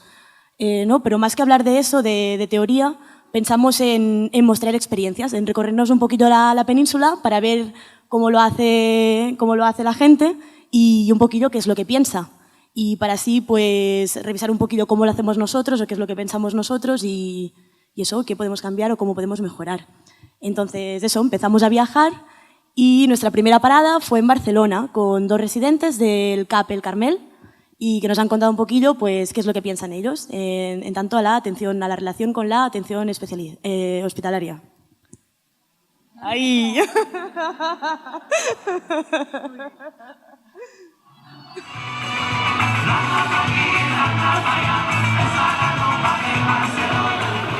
Pues esta es la sala donde se hacen las reuniones con la especialista hospitalaria. La idea era comentar un poco cómo funciona en nuestro CAP, el hecho de que vengan los especialistas hospitalarios de aquí y ver un poco los pros y los contras que nosotros le vemos. Tú derivar a un paciente, luego poder hacer el seguimiento más allá de lo que escriba el especialista en el curso, de por qué poder comentar con él porque ha tomado una cierta decisión, de plantearle, tener la opción de plantearle dudas. Si tú que conoces mejor al paciente, tienes más detalles sobre los aspectos de su patología o de aspectos psicosociales de su realidad, pues bueno, poder tener estos espacios de conversación mensuales para poder... Tu caso mental, yo creo que es lo más, para mí es lo más interesante. El psiquiatra además pasa una vez por semana consulta aquí en el CAP de casos leves o puntuales que requieren un seguimiento corto, y una vez al mes sí que lo comentamos que bueno, cada semana si tenemos algo se lo decimos. La contra que se puede tener este programa y sobre todo a nivel así como concepto, ¿no? Que en un sistema que la primaria en el centro, que vengan del hospital a la primaria a asesorar o a decir, ¿no? Lo que se tiene que hacer, yo creo que sí que se puede tomar con cierto reparo, ¿no? Y pasa que puede ser muy perverso. O sea, si tú te vas a casa a un CAP en el que los médicos no son muy proactivos y obedecen a lo que el especialista le diga, pues entonces la primaria ya pierde el sentido, ¿no? El riesgo de perversión y de efectos iatrogénicos de estos intercambios con la especializada dentro de un sistema primarista, pues obviamente son más amplios. La relación que se establece, como mínimo aquí en el Carmel, es un poco unidireccional, ¿no? Porque acostumbran a ser pues, los médicos de familia los que hacen preguntas al especialista, y él acostumbra a resolver dudas más que de establecer un debate sobre la actitud tomar ante cierta situación clínica, que esto debe de existir y que tiene que ser mucho más bidireccional, y sí, coincido con los riesgos de estos espacios, cuando son en una dirección muy unidireccional, pues pueden ser pues una vía para introducir los criterios de la especializada, su mayor probabilidad de iatrogenia cuando se aplican criterios en población más sana de la que ellos ven en el hospital. Bueno, y ahora viajamos a Madrid para conocer un poquillo de la otra parte, y hablamos con Covadonga Gómez, una médica que lleva pocos años siendo adjunta de medicina interna y que nos habla pues desde su punto de vista cómo es su coordinación con primaria o cómo lo hacen aquí, del 12 de octubre. Pongamos que hablo de Madrid. Hola, yo soy Cova, que soy una adjunta de medicina interna del Hospital 12 de octubre, y en el último año ejerciendo mi labor en consulta externa. Entonces, os quería contar un poco pues, nuestra experiencia de contacto con primaria. Ya desde hace unos años tenemos abierto un email para dudas y para manejo de los pacientes en el hospital de día que los compañeros de primaria pues, van a tratar en cualquier momento, y nosotros vamos contestando sobre la marcha de la mañana. Y yo creo que en este aspecto, cuando hablamos con ellos, la verdad que les facilita muchas dudas y da bastantes derivaciones. Desde hace menos, desde más o menos desde octubre, por raíz de poner en marcha el programa del clínico complejo aquí en la Comunidad de Madrid, hemos empezado a ir a los centros de salud. Los compañeros más mayores que tenían experiencia de esto, en un proyecto previo que se llamaba la UPAMI, pero que se había desaparecido y que ahora se ha vuelto a retomar. La verdad que las visitas nos permiten en primer lugar ponernos cara a todos y hablar de pacientes y problemas comunes, y facilita bastante la comunicación. La impresión que tenemos nosotros es buena, y la impresión que tienen los compañeros de primaria que nos transmiten por lo menos parece que también. Y lo que hacemos un poco pues eso, pues plataforma para dar a conocer los protocolos hospitalarios, que muchas veces pues, el seguimiento ambulatorio luego va a pivotar en un compañero de familia, para que ellos nos consulten casos, a veces es más fácil hacerlo directamente, y pues eso, un poco pues, con la idea de facilitar las vías clínicas de una manera directa y más personal que el mundo en el que estamos habitualmente metidos. Y nada más. Y ya para acabar con este tema de coordinación primaria hospitalaria, nos vamos a Granada y hablamos con una médica de familia recién jubilada, para ver un poquito también la experiencia que ella ha tenido y sus opiniones. ¿Tú para qué quieres un especialista de referencia cerca de la consulta o próximo a ti? El 90% de las situaciones que tú tienes, lo más prevalente, no necesitas, no tiene por qué haber ese circuito de que venga alguien a resolvértelo al centro. O sea, si la formación nos capacita para atender a la población en un porcentaje elevado de las demandas que presenta. Yo veo más efectivo para nuestro trabajo, para lo que sí que es más prevalente y más cotidiano, dado que estamos trabajando cada vez más con poblaciones envejecidas que son pluripatológicas, que están polimedicados, que a veces, o sea, él va puntualmente a hacer la compensación de ese proceso y va con su tratamiento y vuelve con su tratamiento. Que había un referente, pero no que él salía del hospital al centro. En el centro eres tú el que manejas la información y lo utilizas. Hoy día con las vías que tenemos, antes era el teléfono, pero online, siempre que hay alguien detrás, porque el problema que te puedes encontrar es que detrás del online no haya nadie. Lo más probable es que te hagan pasar por 3 filtros, que lo único que van a hacer es duplicar pruebas, perder otras pruebas, según quien te coja, derivarte a otro sitio.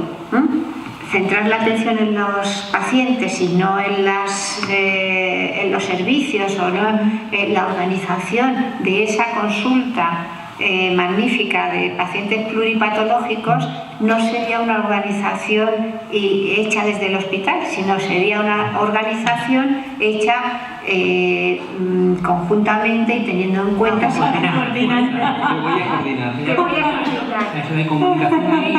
No, es que ahí hay una falta de información que no tienen en el hospital, y es que hay vida científica fuera del hospital. No creo que nosotros tengamos que fragmentar la atención a nuestra población por ningún rasgo añadido. Entonces, evidentemente, tú a un diabético no dices, que tiene usted el azúcar alta, pues va a ir usted al diabetólogo o al hipertenso. O sea, la atención primaria que venga un cardiólogo no es centrar la atención en las personas, sino es en las enfermedades. Yo me molesto un poco cuando dicen somos la puerta de entrada, porque lo mismo hay una puerta de salida. Y nosotros somos la puerta de entrada, resolvemos, y cuando no podemos resolver, abrimos otra puerta, pero una puerta que tiene regreso, para que el paciente vuelva.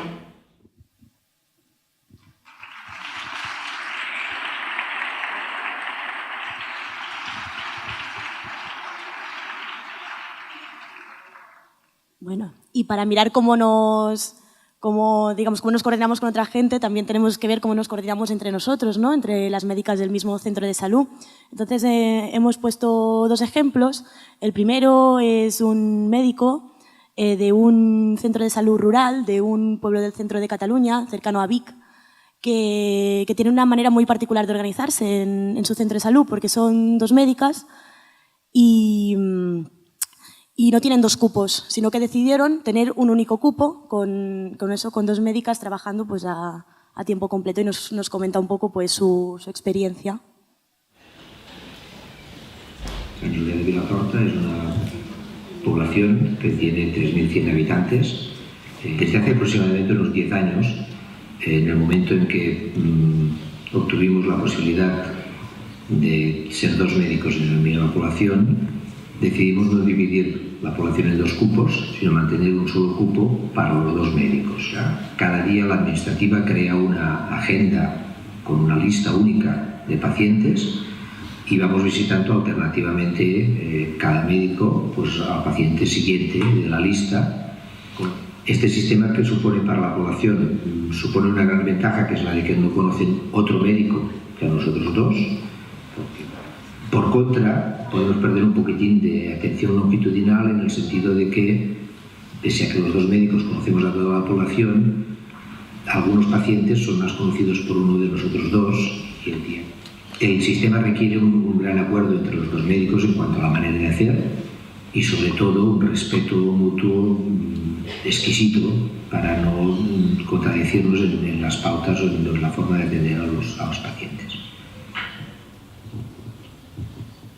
Y para acabar, volvemos a Granada, donde hablamos con un médico que lleva 28 años en el mismo centro de salud, que ha vivido varias maneras de organizarse, y le pedimos que nos hablara un poquillo de cómo se organizaban ellos en el centro de salud y qué pensaba sobre la dispensalización, que sería, ¿no?, que en un mismo centro de salud pues un médico se encargue, por ejemplo, de la cirugía menor, otra pues se encargue de pues, la planificación familiar, de poner DIUs, y que es un poco lo que pensaba de esto. El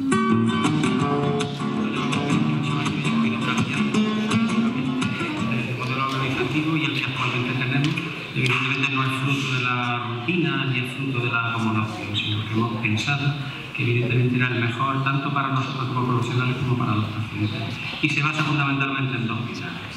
El primer pilar es un modelo integrado y el segundo es un modelo personalizado. ¿Qué significa un modelo integrado? Significa que no tenemos personalizada ninguna actividad. Entendemos que es un error segmentar a los pacientes por patologías, por problemas de salud, por enfermedades. Todos los médicos de familia y todas las enfermeras atienden a todos los pacientes de su listado.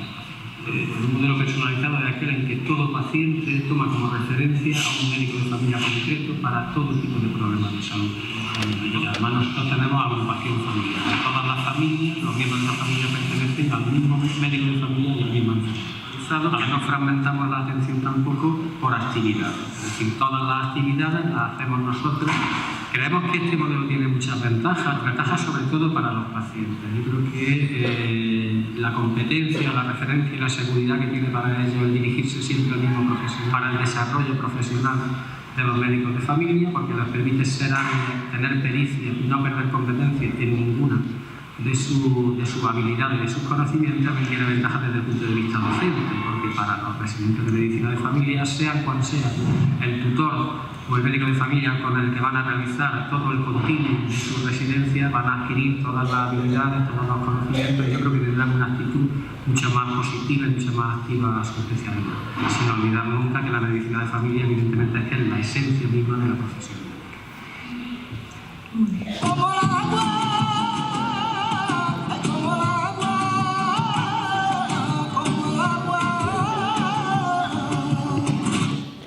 Bueno, ya hemos acabado con la descripción y los ejemplos y las vivencias de la gente de estos 4 atributos. Entonces, bueno, pues yo me planteaba, después de haber visto todo esto, ¿qué les voy a decir yo a los que van a encargar el trabajo? ¿Sabes? Porque ahora, ¿cómo les resumo, no? Entonces, pues voy a resumir así, a ver qué os parece.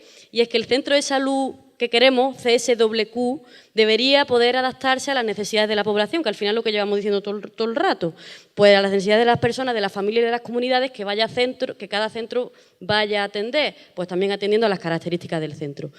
Este CS2Q pues debe proteger y promocionar los atributos de la atención primaria de los que llevamos hablando todo este tiempo, y además, que de eso no hemos hablado porque ya sería pues una vorágine, pues que debe de promover que todas estas cosas que vayamos a hacer pues las hagamos bien. Entonces, pues debe promover la formación, la investigación y la docencia entre sus profesionales.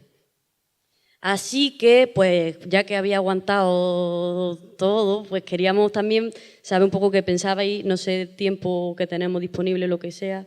Bueno, pues un ratillo nos dejan todavía, entonces, pues lanzamos 4 preguntas si queréis, porque si no esto se puede abrir hasta el infinito, si queréis contar alguna reflexión o algo que os haya parecido curioso de lo que hemos contado. Y las preguntas que nosotras nos planteábamos era, pues bueno, qué necesidades identificáis en cada sitio, ¿no? Y qué formas tenemos también para abordarlas, que a lo mejor nos hayan dicho, si hay alguna medida universal para mejorar esa accesibilidad, si conocéis alguna otra forma que se pueda llevar a cabo con la realidad que tenemos, de eso que contaban Javier y Paco, ¿no? De mantener la longitudinalidad, que ese ejemplo pues está ahí. Y bueno, si hay otros medios de coordinación, pues un poco escucharos para que yo lo añada para el informe también, ¿vale? Gracias.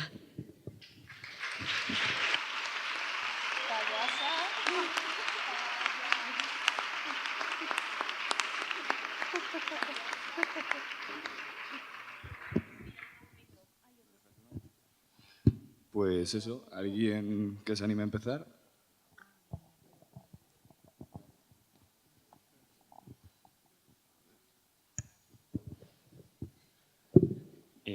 Lo que quería comentar con temas de coordinación es que con el...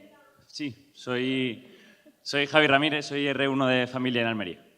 Lo que está diciendo es que con el tema de la coordinación me pasa que el internista de referencia me parece que es la policía llamando a Batman y nunca es Batman llamando a la policía. Quiero decir, parece que está ahí el superhéroe, ¿no? Al que cuando no sabemos llamamos y nos resuelve las dudas, pero el internista nunca se va a poner en contacto con nosotros para preguntarnos por un paciente, ¿no? Entonces, más que una coordinación, me parece un sistema de auxilio, ¿no? De SOS, ¿no?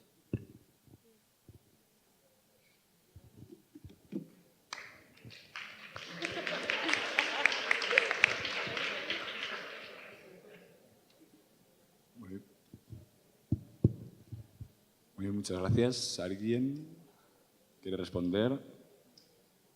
¿Comentar?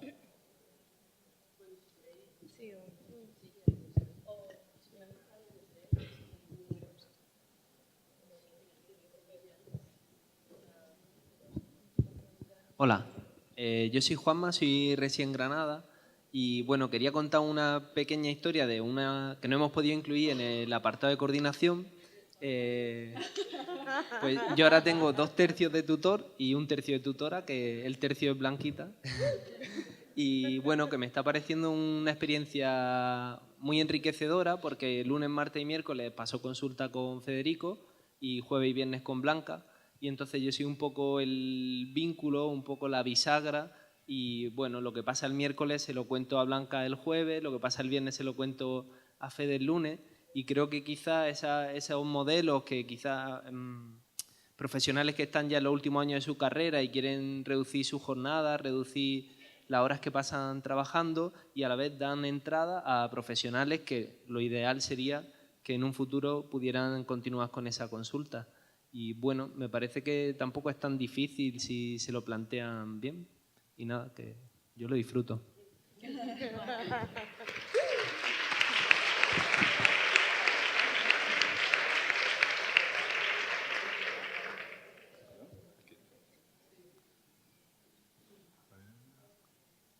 A ver. Ah, mira, al final. A ver.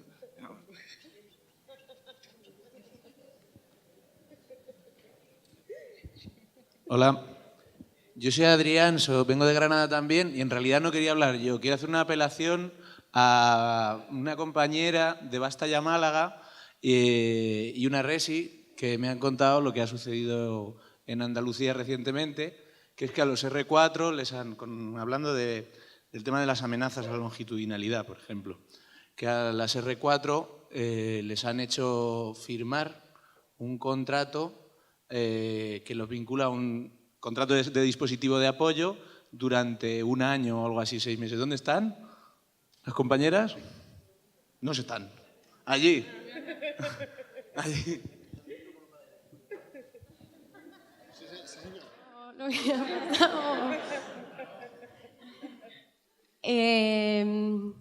La verdad es que solo se lo he mencionado a Adrián porque... No, porque es una cosa que no deja de hacernos dar vueltas tanto a mi compañera Clara como a mí, pero no al resto de mis compañeros que también estaba allí. Y precisamente me parece muy valioso que con solo mencionárselo a Adrián, sin haberle hecho ningún, un poquito, de juicio de valor de lo que pasó, él lo entiende como esa amenaza a la longitudinalidad. Sí que es cierto que se nos ha ofrecido desde cada distrito de Andalucía, de atención primaria, un contrato para cuando terminemos al 100%, de 7 meses de duración, en categoría dispositivo de apoyo en tu distrito, en el distrito donde te has formado. Para muchos compañeros resulta algo como maravilloso, ideal, que te ofrezcan un contrato largo y justo antes de terminar la residencia, pero nosotras creemos que ha sido un poco las maneras en las que nos lo han ofrecido y la presión que hemos sentido para firmar ese contrato ya, en el mismo momento en el que nos comunicaban cuál era la idea, sin oportunidad de pensar y sin más información que esa, que la misma que habéis recibido todos, pues no sé. Entonces sí que es verdad que supone una amenaza para la accesibilidad, para la longitudinalidad, ya me estoy liando. Y bueno, no sé si habrá por aquí algún otro compañero R4 de Andalucía, porque a todos nos lo han ofrecido, a todos los R4 de Andalucía. El mismo día, a la misma hora, ¿eh? Yo soy Carmen González, soy médica de familia en Málaga, en la consulta de enfrente de Alba, ¿vale? Yo pertenezco a Basta Ya y al FOAD, ¿vale? Y bueno, yo lo que quería deciros es que todavía no sabemos muy bien qué va a pasar con estos contratos, pero a priori a los profesionales, a los que ya tenemos plaza, y disfrutamos de esa longitudinalidad que yo le decía a Alba, que es lo más bonito de nuestra especialidad, de nuestra profesión, no sé, pues está muy bien que te contraten 6 meses en tu distrito, en tu centro de salud, pero a mí personalmente me chirría, ¿no? Me chirría porque me parece que con la falta de profesionales que hay, con la falta de plantilla que hay, la solución, y ya entro en la pregunta, a la accesibilidad y a la longitudinalidad es el dimensionamiento adecuado a las plantillas. Es tan fácil como dimensionar adecuadamente las plantillas y a los residentes que acaban, que hay trabajo a reventar en Andalucía, les ofrezcan un contrato con su cupo, ¿vale? Muchas gracias.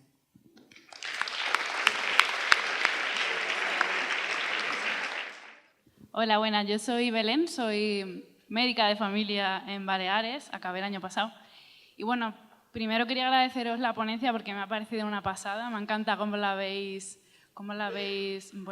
organizado y me ha encantado, ¿no? Creo que las 4 cosas de las que habéis hablado y efectivamente son el centro de salud que queremos todas aquí, ¿no? Todas y todos. Y bueno, que muchísimas gracias. Creo que lo habéis dicho todo muy bien. Y sobre todo quiero agradecer que hayáis puesto sobre la mesa el tema de la precariedad, porque efectivamente no existe longitudinalidad cuando la mayoría de los profesionales jóvenes y con ganas, con ilusión, con ganas de hacer cosas y de trabajar por la primaria, que creemos en ella y que queremos, que queremos subirla arriba donde tiene que estar, pues trabajamos en precario, ¿no? Entonces, creo que eso hay que decirlo más, que tenemos que gritarlo más, que nos tenemos que juntar, que tenemos que hacer algo, porque si no, no hay solución, ¿no? La longitudinalidad, que es tan importante, si trabajamos en precario, no existe. Y bueno, sobre todo la coordinación hospitalaria, que a mí personalmente me toca mucho la moral. Solo decir lo que ha dicho Javi, que mientras sea unidireccional, que ellos vengan a nuestro centro, nos digan esto tenéis que hacer con tu paciente, tal y tal, y no se interesen en absoluto por saber nuestra opinión, qué tenemos que decir nosotros, el valor que tiene la primaria, el médico de familia, la médica de familia en ese paciente, pues mientras que sea la cosa así, oye, conmigo que no cuenten, ¿eh? O sea, vamos a nosotros también a ir a los hospitales, vamos a dar nosotros sesiones allí en los hospitales, ¿no? O que vengan y nosotros les explicamos muchas cosas que ellos no saben, ¿eh? Que pues se dedican a poner, antidepresivos un endocrino, pues no lo entiendo. Entonces, pues eso, que la coordinación tiene que ser pero bidireccionalidad y eso también lo tenemos que exigir. Gracias.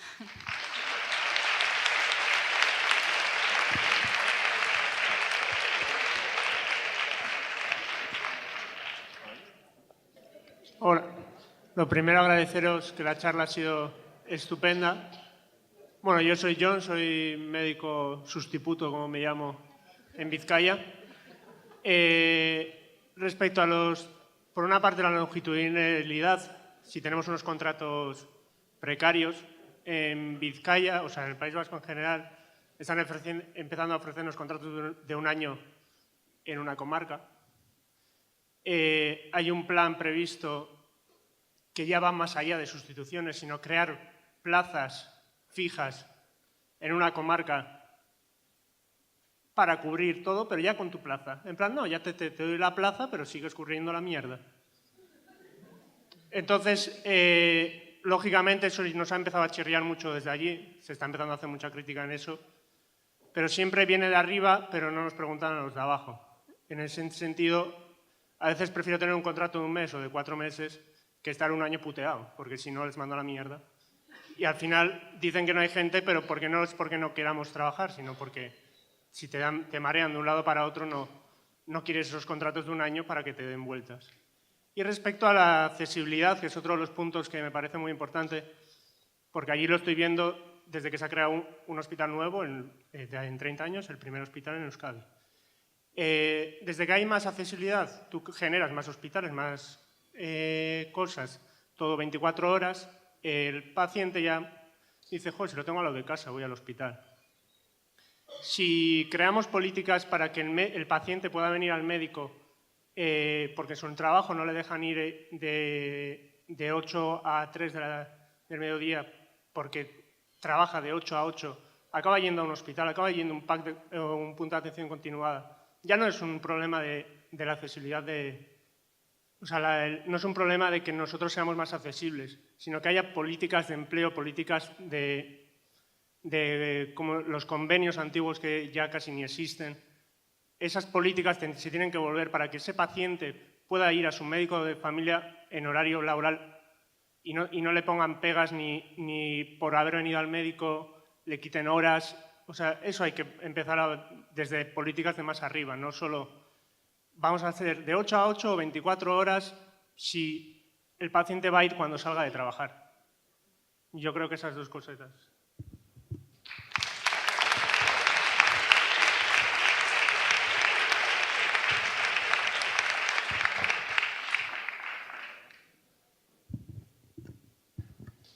Hola, bueno, muchas gracias.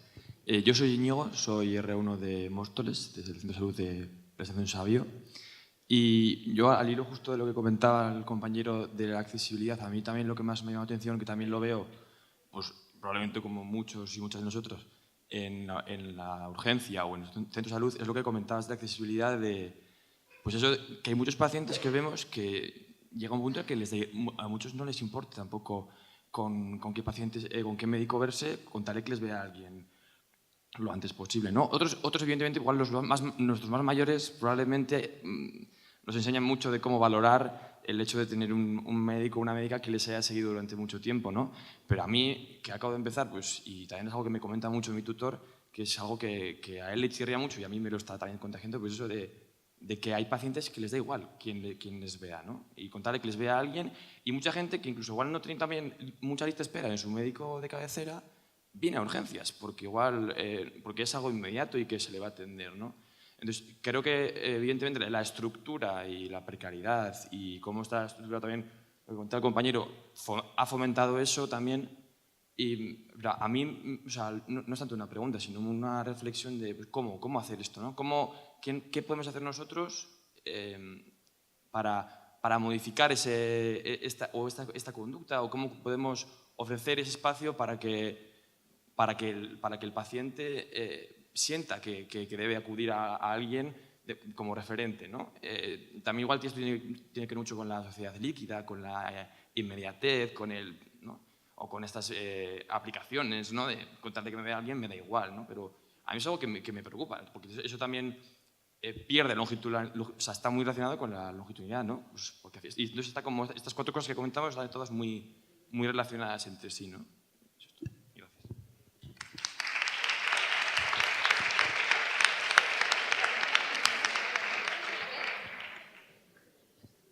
Bueno, tenemos tiempo para un par de... ¿No? ¿Qué? 2 intervenciones, sí, justo. Ya veis que eso... ¿Alguien...? ¿Sí? Ah.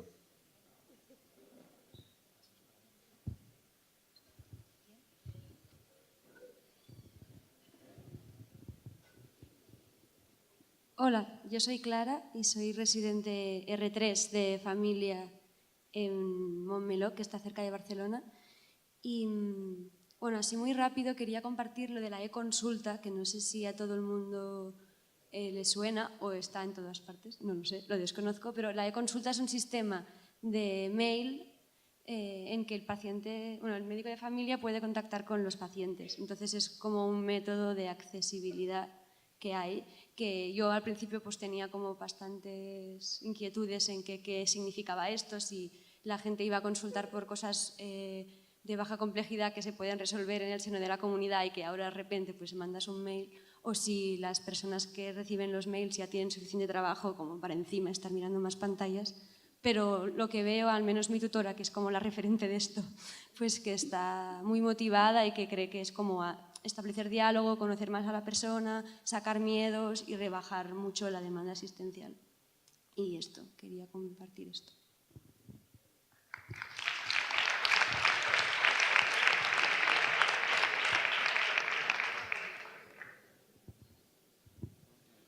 Hola, soy... Uy, perdón, tengo muchos problemas con los micrófonos. Que nunca sé a qué altura, vale, perdón. Soy Adri, R1 de familia aquí en Calesas, enfrente del río, un centro de salud. Y bueno, no iba a intervenir, pero justo lo que ha dicho ella es que ayer fue el día de puertas abiertas y hubo un paciente joven, 49 años, que pidió en plan de acceso a los médicos, no tanto por problemas de salud, pero por enterarse pues, que hay un taller de no sé qué, un taller de no sé cuál, que quería unas listas de correos y tal cual. Era un paciente de 49 años entre una media de 80. Entonces, todos los demás pacientes que habían venido a puertas abiertas eran de 75 a 95 y este hombre pues tenía 49 años, acceso a Internet, conocimiento de él, pero claro, los demás se quedaron mirándole como diciendo ¿qué es Internet? ¿Cómo funciona? ¿Qué es un email? Entonces, que es verdad que ampliamos la accesibilidad a un sector de pacientes, pero a la vez segregamos a población en aquellos que tienen acceso a... Es decir, damos accesibilidad a quienes ya tienen acceso y le quitamos accesibilidad a gente que no tiene acceso a Internet. Entonces, pues, que sí, que está bien, que es una herramienta más, que hay gente que se puede beneficiar, pero que lo que tampoco vamos a hacer es que la accesibilidad segregue a la población en más accesibilidad y menos accesibilidad. No sé, es una reflexión que se me ocurrió ayer con lo de los emails.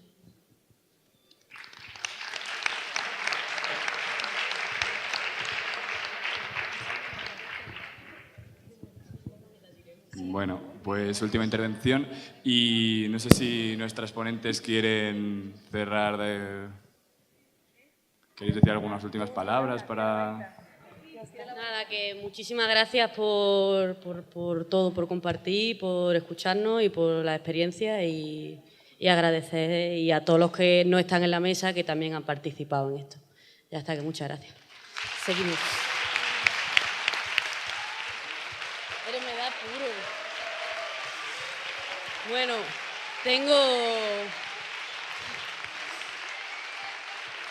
me da mucha vergüenza, pero tengo una presión popular porque me había comprometido a tirar la varita. Me da muchísima vergüenza, ¿vale? Pero si no la tiro me van a reventar después, así que ya está, que para que la coja un regalo de espalda. Cuidado, o sea, lo siento, manos arriba, por favor. Y...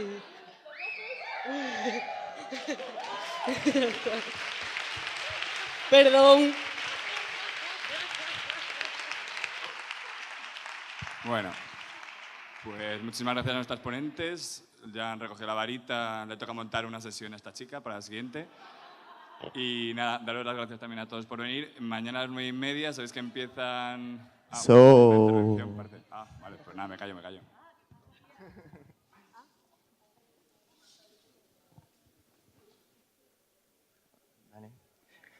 Bueno, nada, tengo que decir 4 cosas y lo digo en alto por si se me olvida, ¿me lo recordéis?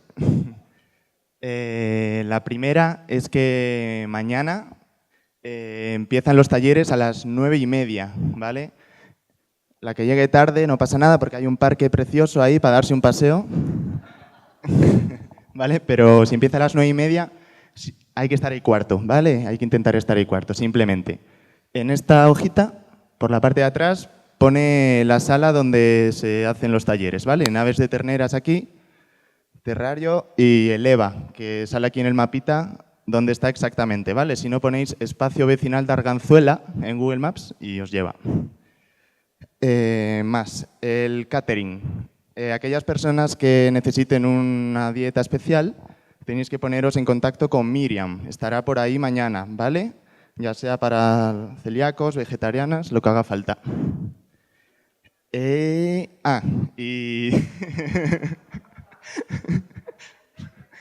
Los pósters. Hemos puesto ahí unos pósters muy bonitos para quien quiera poner alguna idea de lo que tenga dentro ahí, expresarlo, pues que se sienta libre, ¿vale? Así que colaborad un poquito si queréis.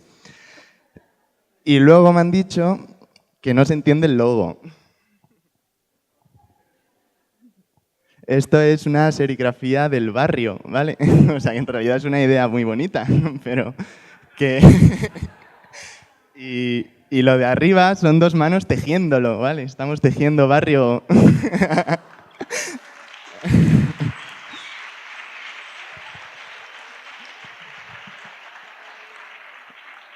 Y el puesto para comprarlas está en esa esquina.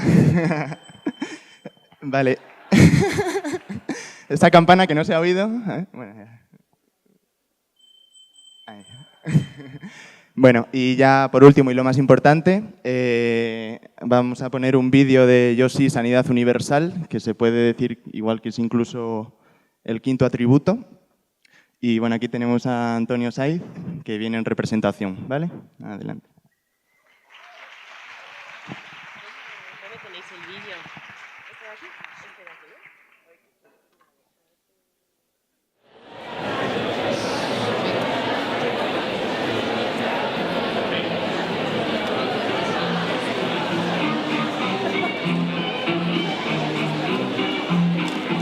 Oye, que tenemos que hacer el vídeo de la cabecera, que tenemos que ponernos ya con eso. Porque en 3 minutos hablar de incluso sanitaria que me parece súper complicado.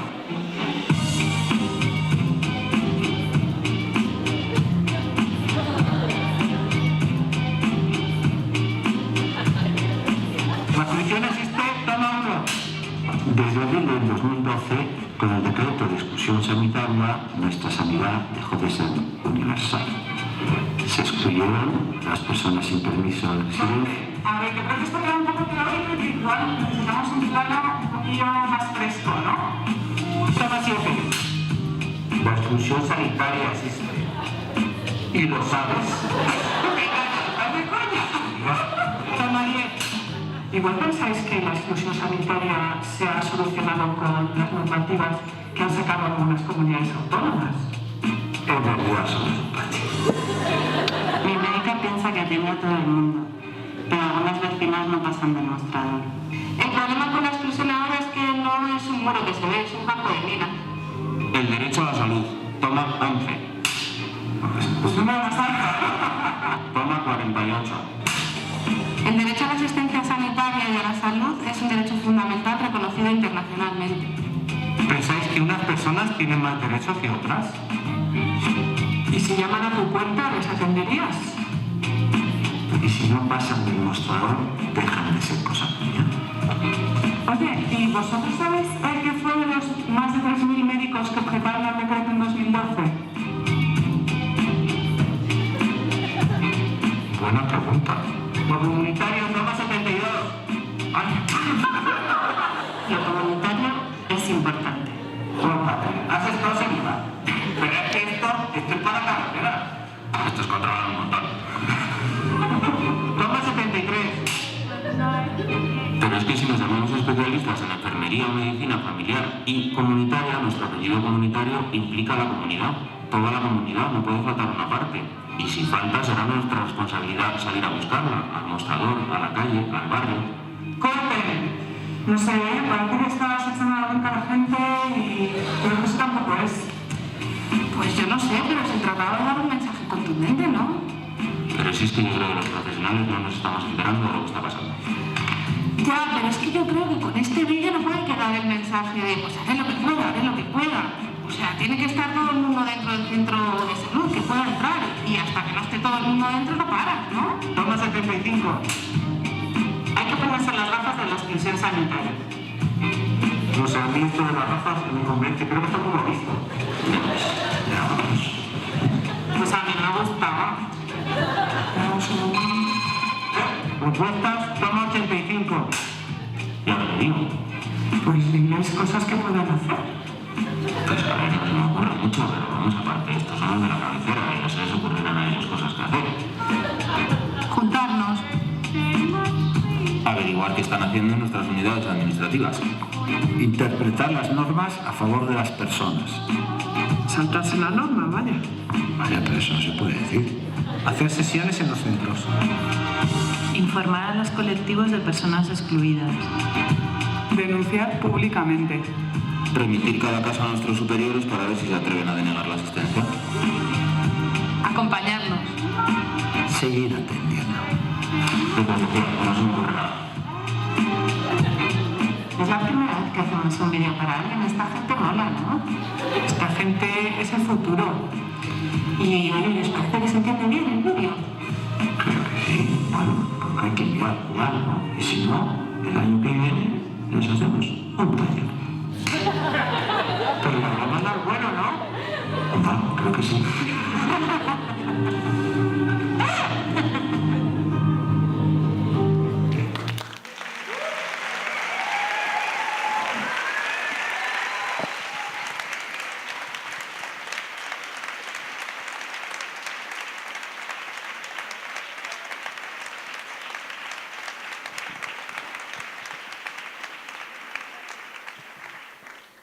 Hola, yo soy Antón y soy médico de familia en un centro de salud aquí en Madrid, al lado de la Plaza Mayor.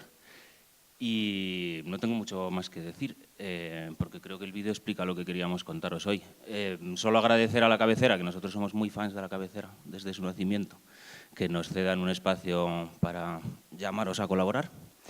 Y agradecer también a mis compis con los que he aprendido mucho sobre salud comunitaria, porque creo, como Paco, el médico que salía en este vídeo, que es importante ser parte de la comunidad y en estos acompañamientos y en este poner el cuerpo que muchos profesionales y o usuarias han hecho todos estos años, pues estoy mucho más integrado en el barrio de lo que estaba. Y nada, deciros que desde el año 2012 hay un Real Decreto en marcha que excluye a muchos sectores de la población del acceso a la atención sanitaria. El más visible son los migrantes, las personas migrantes sin permiso de residencia, pero no son el único sector que está excluido. Y que muchas de nosotras entendemos que todos estos atributos, no solo de la atención primaria, sino de la sanidad en general, no son posibles en un sistema que no sea público, gratuito y universal. Y recordaros que trabajamos en un sistema que parece público, pero no lo es. Parece gratuito, pero no lo es, y ni es universal ni lo parece. Entonces, nada, animaros a que conozcáis un poco nuestro proyecto de desobediencia civil, a que visitéis nuestra web, que está llena de herramientas para profesionales sanitarios, para profesionales no sanitarios, para usuarios, para desobedecer a esto que muchas personas consideramos un desastre. Y si tenéis tiempo y ganas, que nos echéis un cable, que somos una red presente en muchos puntos del Estado. Y nada más, que estaréis cansados, no os aburro más.